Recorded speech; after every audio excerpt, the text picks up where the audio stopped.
الرحيم، وصلى الله وسلم على حبيبنا محمد وعلى آله وصحبه أجمعين.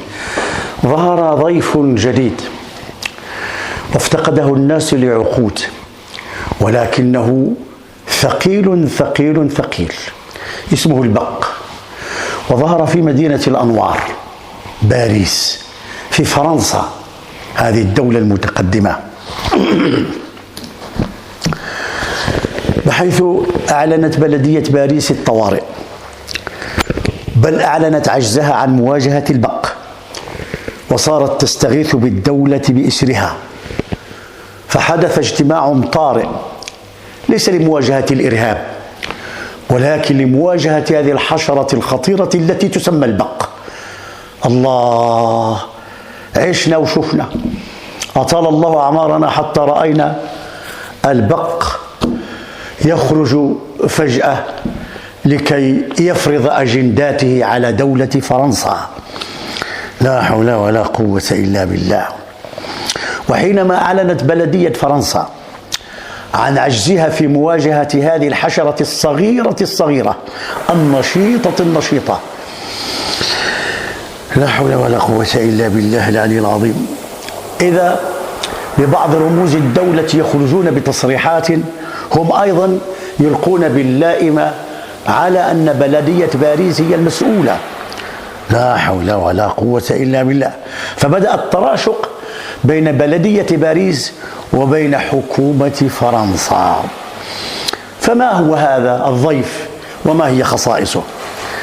لا إله إلا الله محمد رسول الله. البق هذا جندي من جنود الله تبارك وتعالى، حجمه صغير جدا جدا جدا جدا، ليس له أجنحة، يعيش في كل البيئات الرطبة الحارة، يظل 12 شهرا بدون أكل ولا شرب، متربص، يترقب حتى تأتيه الفرصة المواتية. فهو لا يفرق بين الضحايا، مهمته في الحياة أن يمتص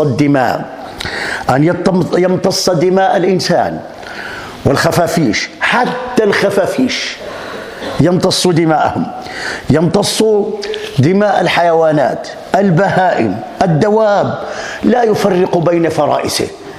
فكل من يدب على الأرض إذا استطاع البق أن يصل إليه يكون بإذن الله تبارك وتعالى مجتهدا في أن يؤدي وظيفته التي من أجلها خلقه الله سبحانه عز وجل، لإذلال هؤلاء الذين يزعمون أنهم يسيرون العالم المستكبرين.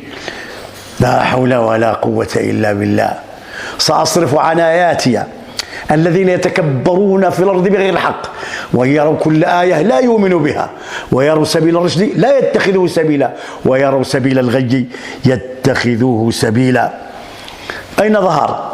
ظهر في المدارس، حتى اضطرت مدرسة أن تغلق أبوابها رغم المجهودات التي قامت بها لمحاربة البق، فأعلنت عجزها وترجمت ذلك العجز بإغلاق المدرسة. ظهر في مترو الأنفاق، ظهر في الأتوبيسات، ظهر في السيارات، ظهر في دور السينما.